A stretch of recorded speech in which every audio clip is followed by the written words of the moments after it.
Қайырлы күн баршаңызға, менің каналыма қош келдіңіздер.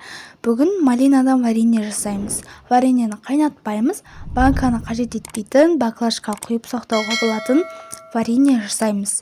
Қайнатылмаған варенье өз дәмін, өз витаминін сақтайды. Видеоның соңына дейін қараңыздар. Ең алдымен малинамызды кепсерге немесе сүзгіге салып, жақсылап жуып аламыз. Судың астында тұрып жуып аламыз. Малинаға бірде-бір етіп шекер саламыз. Менде 4 кг малина, 4 кг шекер. Бәрі біркелкі болғанша араластырып езіп аламыз. Қолғап киіп, түйіршік қалмайтындай езуге де болады.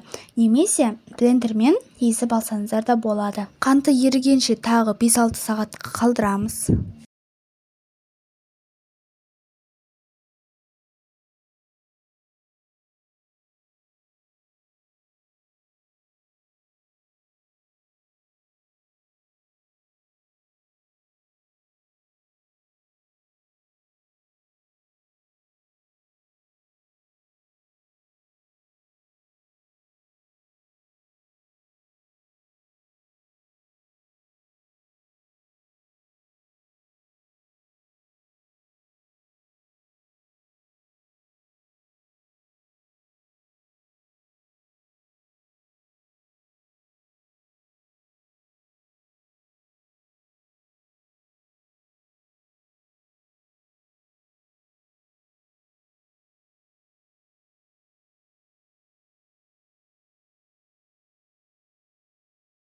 Қанты біркелкі болып, еріп, малинасы езіліп, 6-7 сағат бөлме температурасында тұрды.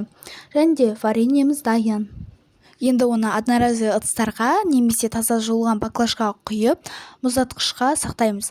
Мұздатқыштан кез келген уақытта алып, қолдансаңыздар да болады. Мұздатқыштан шыққанда 10-20 минутта тез ериді, себебі құрамында қанты бар.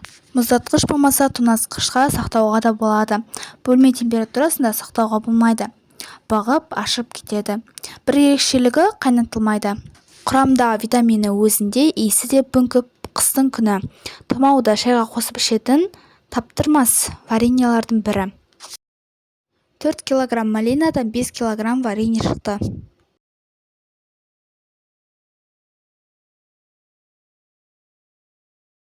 Неке вареньеларды баклажкаға және де одноразовый ыдыстарға құйып шықтым. Егер де видео ұнаса, арнама тіркеліп, лайк басып, комментарий қалдыруды ұмытпаңыздар. Мен аптаның 3 күнінде, дүйсенбі, сәрсенбі, жұма күндерінде жаңа рецепттермен бөлісемін. Келесі кездескенше аман сау болыңыздар.